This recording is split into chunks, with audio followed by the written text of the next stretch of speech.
E hoje, né, falaremos aí com a escala de continuidade e a sua importância. Ok, meu pequeno Gafanhoto?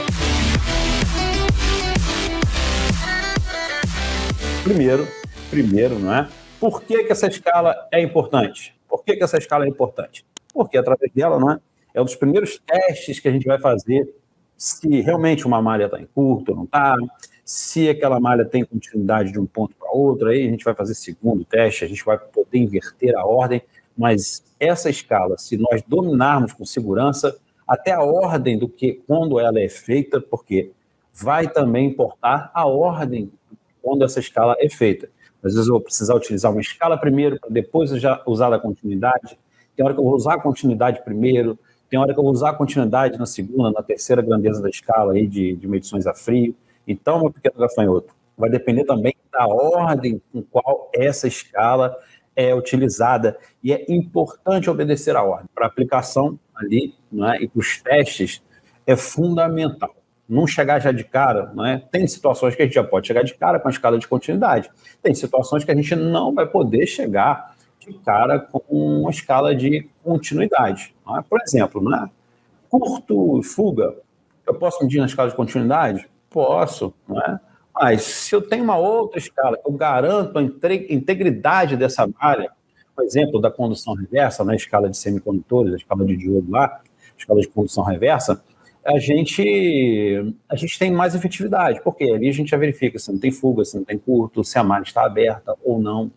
Com a escala de continuidade, somente a escala de continuidade, só dá para a gente verificar realmente se tem curto. Né? Então, a gente não vai conseguir aí uma informação se tem curto ou não. Né? Então, ela é funcional para essas coisas, tá? A um certo ponto é. A gente tem escalas mais eficientes que a gente precisa dominar primeiro, não é? Todas essas escalas que a gente vai passar aqui, né, hoje é a escala de continuidade, né? Depois no outro vídeo serão outras escalas que são as mais utilizadas no multímetro.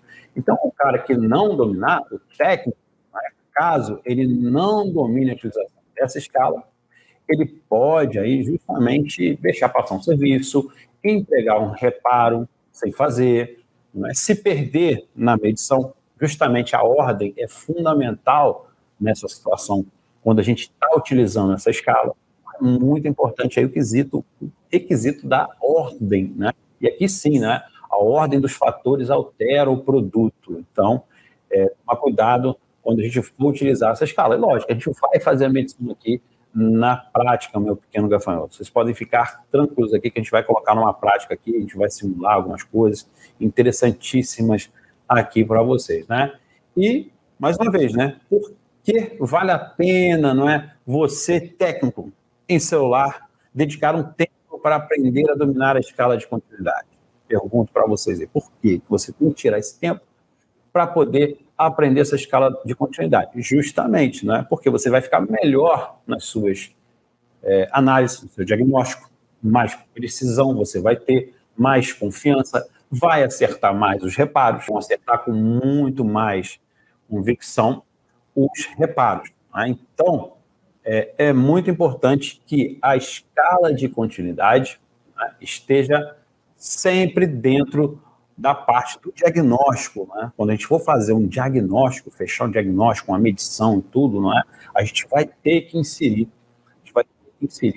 esse elemento da escala de continuidade em alguns reparos. Então, dominar a escala de continuidade e as outras 4 escalas que a gente verá mais para frente, né, na série dos vídeos, dos 6 vídeos, né, vai fazer com que, né, você ganhe tempo.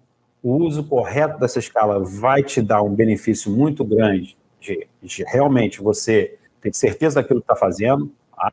E um erro muito comum que o técnico comete é utilizar essa escala justamente na ordem ao contrário. Já de cara quer saber se a malha está em curto ou não. Aí o cara já vai na escala de continuidade. Aí já começa a se perder por aí. Então ele já vai medir a primeira escala que ele usa, a escala de continuidade. Eu falo, para ganhar tempo, usa a escala da condução reversa lá, que é a escala do diodo, né, dos semicondutores.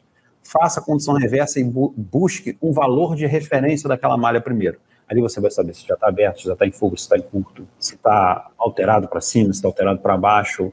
Depois você vai fazer a continuidade. Depois você vai fazer a continuidade. Né? E essa escala, ela auxilia uma a outra. A escala do diodo, né, da condução inversa, dos semicondutores, né, ela é bem empregada, mas ela tem as suas pegadinhas. E justamente para validar essa escala de diodo, não é? Eu preciso de uma outra escala de continuidade, porque nem tudo uma escala faz. É como se fosse, realmente, né, a função da ferramenta é essa. A ferramenta faz uma parte do trabalho para você. Uma parte do trabalho. E lembrando, né, que o multímetro, né, o multiteste, ele tem diversas grandezas elétricas. Diversas grandezas elétricas. E, dependendo do que a gente teste, na ordem que a gente teste, a gente vai ter que priorizar uma escala, depois fazer uso de outra escala. Às vezes, num diagnóstico, a gente vai ter que utilizar aí 3, 4 escalas, ou até mesmo 5 escalas do multímetro, para poder fechar um diagnóstico com mais clareza, né, com mais certeza. Não basta lá só ter valor de referência, depois vou mostrar para vocês aqui que não basta ter valor de referência. Às vezes o valor de referência engana muito a gente ali. Por isso que a gente vai precisar usar a escala de continuidade, amarrar a escala de continuidade no fechamento do diagnóstico. Um exemplo claro da utilização da escala de continuidade e uma falha da escala de condução reversa são os famosos Moto G6 Play, eu acho, aquela placa mais comprida. Acho que é esse, né? G6 Play. Acredito que seja o Moto G6 Play, que dá falha de carregamento, dá o raio, fica em loop, chega em 600 mAh, USB Charge, dá o raio, apaga, dá o raio, apaga, dá o raio, apaga. Aí o cara vai utilizar a condução reversa lá nos pinos do conector de carga, né, no carregador, no conector tipo C, e ele vai justamente nos pinos CC1 e CC2, os pinos de controle do conector de carga lá. Vai fazer ativação da carga rápida. Aí o cara vai lá e vê o valor de referência. Ah, achei aqui 530 em um CC1 e no CC2 530. Tem o valor de referência. Mas, na verdade, o valor de referência, meu pequeno gafanhoto, é do diodo que está logo na entrada ali do conector de carga. Que está logo na entrada no conector de carga ali. E essa malha se rompe no caminho. Então, você tem um falso diagnóstico utilizando somente a escala de condição reversa. Então, é fundamental você dominar o multímetro.